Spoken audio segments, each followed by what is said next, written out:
Hola y bienvenido. Mi nombre es Héctor y soy escritor, no youtuber, ni tiktoker, ni influencer.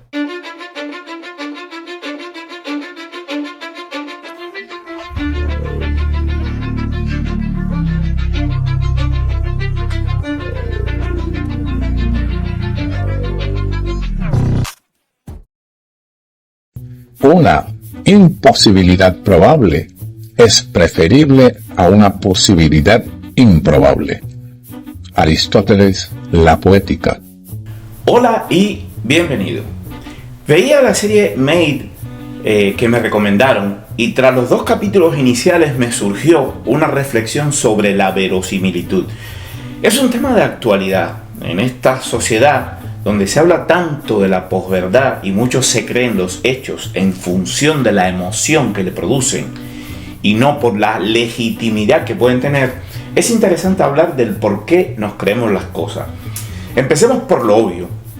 ¿Qué es la verosimilitud? En la introducción de lo verosímil cuenta Todorov que un día en el siglo V a.C., en Sicilia, 2 individuos estaban discutiendo porque se había producido un accidente entre ellos. Y claro, las autoridades al día siguiente tienen que decidir quién es el culpable sin haber estado presente, solamente escuchándolos a los dos. Y claro, para poder saber quién es culpable y quién no, solo queda un medio, que es escuchar los relatos de los 2 creyentes. Y simplemente con escucharlos a ambos tienen que decidir quién es el que tiene la verdad o no, simplemente por quien lo haga más creíble, quien sea más hábil en contar su relato. Hay una moraleja en el fragmento que nos lleva directamente a lo que es creíble o no. La verdad no es lo trascendental para convencer, si nos fiamos de esto, sino el recuento creíble que se haga de esa verdad. No importa la verdad, sino cómo la cuentas. Y esto es algo a lo que nos enfrentamos diariamente de manera constante, desde decir las palabras adecuadas para hacer creíbles nuestros argumentos, hasta presenciar a bandos extremos, ya sea enfrentados a derecha o izquierda, de eso da igual, porque creen el relato creíble de sus protagonistas de moda. Este me convence por esto, este me convence por esto, pero al final es quien lo hace más creíble. Llevemos esto a la ficción y tratemos de verlo como consumidor y como creador. Cuando leemos un libro, cuando vemos una serie o un filme como lector y también, como espectador, sabemos que lo contado no es realidad. Incluso aquellas obras que dicen basado en hechos reales, no es posible asumirlo como la realidad misma o como verdad, porque para convencernos, el escritor, el director, el guionista, escogen de la realidad verdadera, de la existente, los elementos que son trascendentales, únicos, para convencernos de lo que nos cuenta. Si lo contara todo exactamente como ocurrió, sería caótico e inentendible el producto final y no serviría como ficción, ni sería creíble, porque la realidad es caótica e inentendible en el sentido racional. La literatura, así como gran parte del cine, incluso las biografías, el documental y otras variantes aparentemente reales, al final son mentiras. Es una mentira que debe convencer para producir la emoción que se espera de ella. La verdad absoluta, suponiendo que exista algo llamado verdad absoluta, que yo no lo sé, no es siempre igual que la verdad ficcional. Entonces, ¿por qué leemos? ¿Por qué vemos cine? ¿Por qué consumimos ficción? Pues la teoría más lógica es porque queremos emocionarnos. Y hablo aquí de emoción en un aspecto amplio. Sentir placer o rechazo, reflexionar o guiarnos por el instinto, asustarnos o reírnos. En fin, caben muchas opciones. Estamos dispuestos a dejarnos engañar por esa realidad escogida por el autor y por tanto inventada para emocionarnos.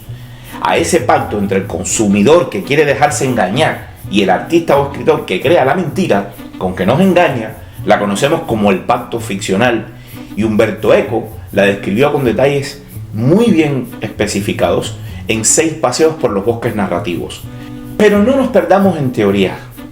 Si quieres ampliar sobre el pacto ficcional o la verosimilitud, puedes hacerlo en cómo se escribe una novela o cómo escribir ficción, Aprendiendo con el cine, que fueron publicados en 2006 y 2016, y donde expongo teorización, categorías, ejemplos y algún que otro ejercicio que ayudan a entender mejor este recurso ficcional. Ahora bien, quiero que sigamos pensando juntos en por qué hacer creíble, una obra de ficción es uno de los aspectos fundamentales que se debe tener en cuenta durante el proceso creativo.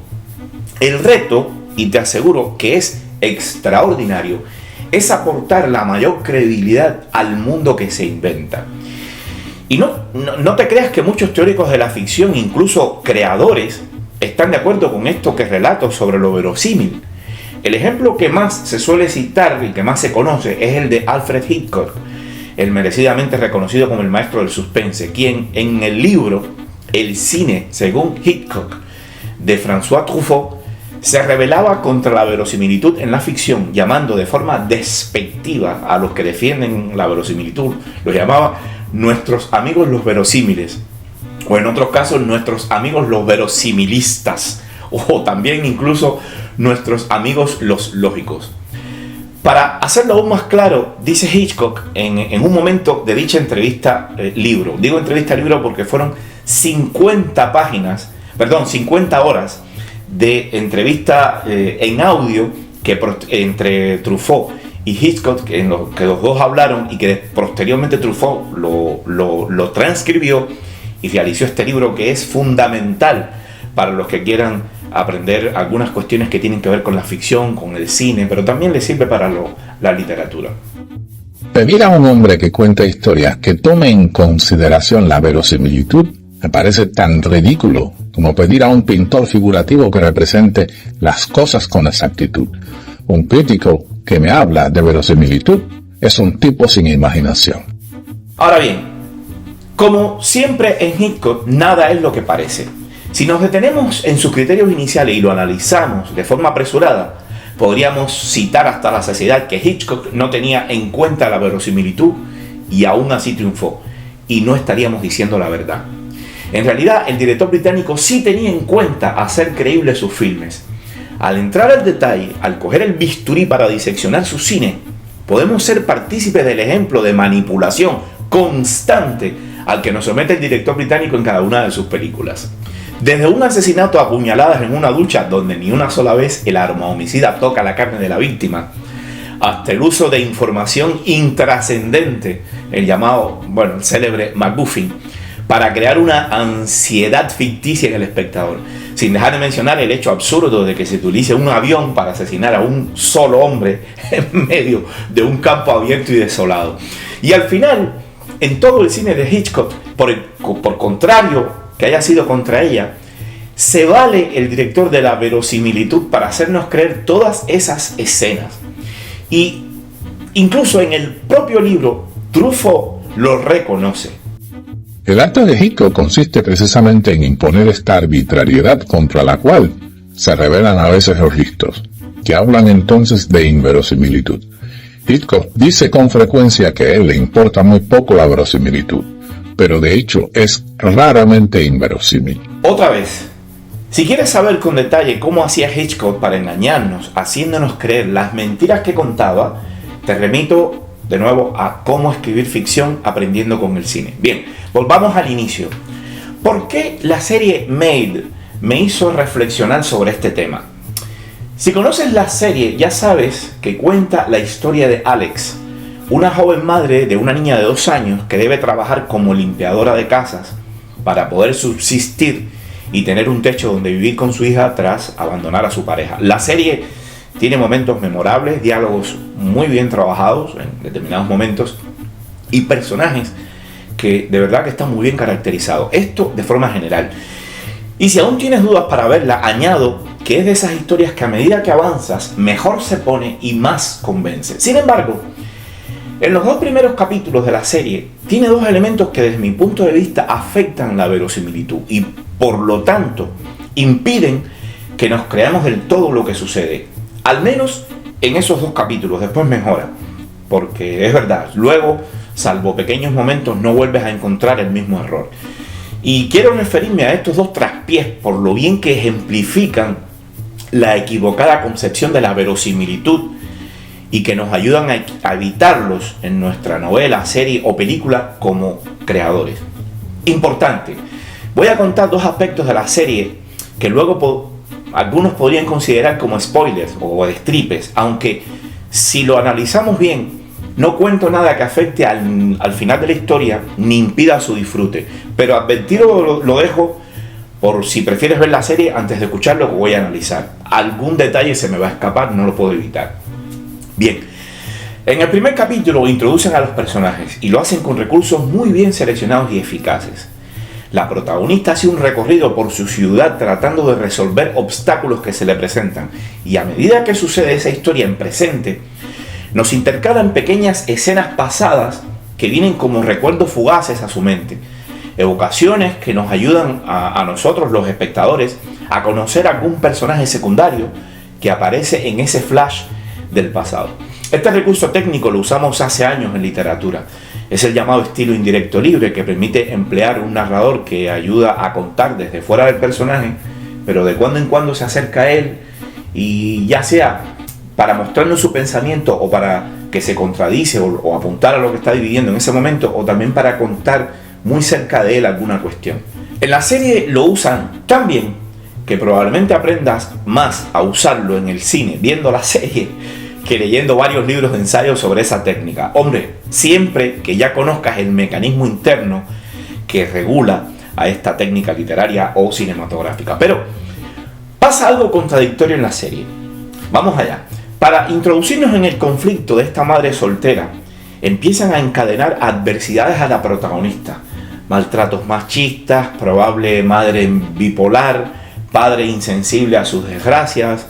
Esta mujer no tiene ni trabajo, ni mínimos recursos para un techo, ni ayuda social, ni hechos para demostrar que es maltratada, ni posibilidad de encontrar un trabajo. No tiene, dice ella que no tiene habilidades profesionales, y así varias desgracias más que no cuento porque son muy concretas, algunas de ellas, y desvelan resoluciones de conflictos personales de ese primer episodio. Pero lo más interesante es que están estas desgracias todas desveladas de golpe. La pregunta que uno se hace es: ¿existen personas en la vida real que encadenan tantas desdichas una detrás de otra? Oye, sí, y probablemente más. Pero al presentarlas todas en la ficción, en un espacio de menos de 25 minutos, terminan por abrumarnos tanto que dejan de tener efecto emocional en nosotros. ¿Por qué? Porque es inusual. Voy al siguiente elemento y advierto que al referirme a él desvelo una resolución a un conflicto presentado en el primer capítulo. Si bien, insisto, no afecta a la historia general, pero advertido quedas también de que voy a contar algo que no puedo evitar para hablar de la verosimilitud. En este episodio, Alex consigue ser aceptada en una casa de protección para mujeres maltratadas tras saber que su expareja la cita a un proceso judicial para batallar por la patria potestad. En la residencia la recibe una mujer con un tacto y una dulzura que es la que tú esperas en un lugar semejante, claro. Pero inmediatamente la sueltan en una habitación con su hija que llora y se queja de que quiere regresar a la casa con el padre. Alex no recibe asesoría legal durante horas y quizá días. De manera circunstancial conoce a una mujer de origen latino que está en una habitación junto a la suya y que dice tener un hijo de 7 años que nunca vemos. Y al día siguiente vemos que Alex asiste a la audiencia legal por la patria potestad, donde vive una situación que parece más surrealista que un cuadro de Dalí o menos creíble que el Jardín de las Delicias del Bosco. Y si no fuera suficiente, Alex luego regresa triste a la residencia porque las consecuencias del juicio no le resultaron realmente favorables. Y esta nueva amiga de origen latino, cuyo hijo de 7 años seguimos sin ver y supuestamente está con ella en la residencia, sale con Alex a ayudarla a resolver sus problemas y se pasan horas fuera de la residencia sin que sepamos con quién está el hijo de la latina, ni que esta madre parezca preocuparse demasiado por saberlo. Y uno se vuelve a preguntar: ¿existe en Estados Unidos o cualquier país del mundo occidental la posibilidad de que una mujer maltratada entre a una residencia por esa condición, por ser maltratada, y no reciba ayuda legal para evitar que salga mal de un juicio por desconocimiento de la ley? Otra pregunta: ¿existe la posibilidad de que una mujer que está sola con su hijo en un lugar que no es su casa, un lugar desconocido como una residencia para maltratadas, deje solo a su hijo de 7 años y se vaya por horas sin saber si su hijo está bien o no? A ver, a las dos preguntas Si somos verdaderamente serios y si decimos realmente la verdad, es posible responder que sí, no hay dudas de ello. Pero si analizamos la verosimilitud respondiendo solo a esas dos preguntas, nos equivocaremos. El problema de comprender la verosimilitud para creadores noveles es que comienzan por establecer un análisis de lo verdadero y lo creíble en una comparativa entre la realidad y la ficción. Se dicen lo que se cuenta es creíble porque sucede en la realidad, y resulta que esto no funciona así. La pregunta que habría que hacerse para entender lo verosímil es: ¿lo que se cuenta, siendo posible que exista en la realidad, es lo más probable? Si lo que contamos no es lo natural, lo más lógico, lo más usual, lo más probable, hay que buscar argumentos para justificarlo en el mundo que hemos inventado. Para entenderlo mejor, hay que asumir el hecho de que el mundo creado en una obra de ficción tiene reglas propias que pueden regir únicamente en ese mundo creado, en esa ficción. La obra de ficción contiene una verdad que no es y no tiene por qué serlo, la verdad que registramos con nuestros sentidos en el mundo que nos rodea.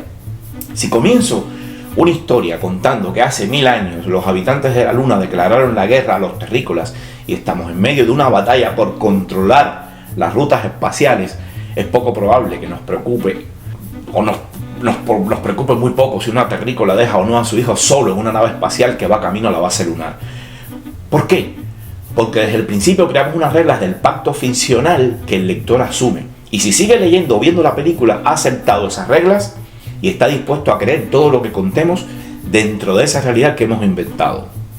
Si en esa realidad de 1000 años en el futuro introducimos a Abraham Lincoln o Barack Obama como personajes, estamos encajando a la fuerza un elemento disruptivo, una imposibilidad, una mentira que no encaja en ese mundo. Pero bueno, puede ser posible hacerlo creíble, sí, si le damos al lector los elementos para que asuma que dos expresidentes de los siglos XIX y XX estén vivos en el 3000 y tantos que contamos esa historia. ¿Cómo lo puedo hacer? Pues puede ser que se hayan descubierto los viajes en el tiempo o que la clonación ha sido posible. Pero hay que dárselo al lector, hay que justificarlo muy bien para que encaje dentro de nuestra realidad inventada o parecerá un parche.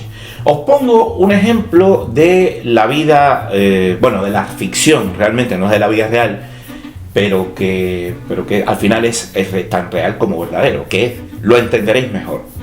En La vida es bella, La vita è bella, la película de Benigni, el director recrea una hermosa historia de amor paterno dentro de un campo de concentración nazi que no puede haber sucedido de ninguna manera en la realidad.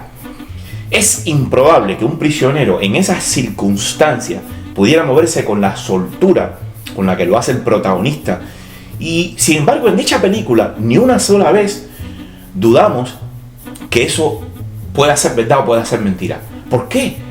Porque desde el comienzo de la historia, Roberto Benigni nos coloca en una situación improbable, pero posible, en la cual el coche del protagonista es confundido con una comitiva nazi.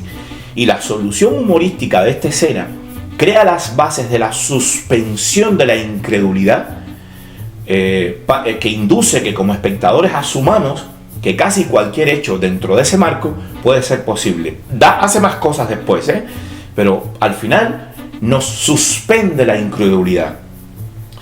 Regreso a Maid, la serie. Insisto que es una serie destacable, merece ser vista por los conflictos que abre y la forma en la que los trata. Pero si estamos especialmente entrenados en la calidad de los entresijos de cómo se cuenta una historia, podríamos cometer el error de abandonarla al segundo capítulo por esos dos errores de concepción de la historia. Bien, vamos a resolverlo. En tanto que creador de ficción, ¿cómo puedo evitar los problemas de verosimilitud que he esbozado antes en la serie Maid? El primero es sencillo. No agotar al espectador con tantas desgracias en 25 minutos. ¿Cuántas personas conoces en tu vida diaria, en el trato que tienes tú diariamente? Personas que reúnen los problemas de Alex en ese primer capítulo. Aventuro una cifra, 1 de cada 1000, y probablemente me estoy excediendo. Lo ideal sería presentar los problemas que tiene Alex unos antiguos y otros que van surgiendo de forma circunstancial, espaciados en quizás los 2 primeros capítulos, de forma que el espectador pueda tener momentos de paz para analizar y asimilar cada situación en la que vive la protagonista y de paso hacerlo más creíble. ¿Cómo resuelvo el segundo? Pienso que tiene que ver con una mala elección de escenas, o mejor, con un mal montaje de la historia. Si bien puede pasar en la realidad que una mujer entre a una residencia para maltratadas y que por X motivos no reciba ayuda legal para un juicio que tiene al día siguiente o 2 días después, yo no puedo como creador dar por sentado que el espectador conoce esos motivos y qué es lo que considera como normal. En el mundo que han creado en Made, que insisto, no es la realidad misma, sino la realidad que existe en la serie, se ve extraño y poco creíble que esto suceda, tras un recibimiento tan amable y servicial. En mi caso, entre la escena que ella llega, es recibida y se va al juicio, hubiera colocado, por ejemplo, otra escena, al menos una, o varias, pero bueno, una al menos, donde se argumenten los motivos de que una mujer maltratada que reside en una residencia para maltratadas se vaya a un conflicto legal sin que desde la residencia le ofrezcan un abogado, un número de teléfono donde encontrarlo, un simple consejo o algo que explique por qué Alex se encuentra 2 días después o al día siguiente, se encuentra sola Alex defendiéndose en un proceso judicial por la patria potestad de su hija. Digo más, es probable que los directores de la serie o los guionistas lo hayan hecho, es decir, que hayan concebido y hasta filmado esa escena, pero al final en la serie que se estrenó en Netflix, creo que es de Netflix la serie, no se usó o no se montó y dejaron al arbitrio del espectador la interpretación de esa anomalía estructural de la historia. Concluyo con esto: cuando quieras ver cuán importante es el montaje de una historia, lo importante que es cortar, editar, desechar en una historia de ficción, sea cine o literatura, saca un par de horas y trata de ver las 2 versiones de la película Cinema Paradiso que andan por ahí. La primera de ellas es la versión internacional, que fue la que ganó el Oscar a la mejor película extranjera. La otra es el montaje del director, mucho más larga y peor en calidad como historia de ficción, porque convierte en increíble lo que era absolutamente verosímil en la versión internacional, la que al final conocimos todos tras los Oscars. Recuerda siempre, la verosimilitud, lo que es creíble, no se obtiene solo por comparar lo que se cuenta con la realidad misma, la realidad real, sino lo que se cuenta con la realidad inventada, la realidad creada para ese mundo inexistente que hemos creado y donde rigen unas leyes propias y ajenas a la realidad real, la que registran nuestros sentidos. Cuando entendamos que lo que se cuenta en la ficción no es creíble porque sucede en la realidad, sino porque es lo más probable, cometeremos menos errores como creadores en la verosimilitud de una historia. Y hasta aquí. Gracias y hasta el siguiente. Rubrico mis libros como H.G. Quintana. Con la misma firma podéis encontrarme en redes. Escribo novelas y ensayos donde me concentro en las técnicas creativas de la literatura y el cine. La opción más recomendable para apoyar mi trabajo es comprando alguno de mis libros en Amazon, Apple Books, Barnes & Noble, LifeNac y librerías y múltiples tiendas de internet. También puedes suscribirte a Real y Ficción y dar me gusta a estos vídeos. Puedes escribirme a contacto@realyficcion.com para colaborar o simplemente comentarme algo. No te pierdas los nuevos proyectos. Gracias y hasta el siguiente.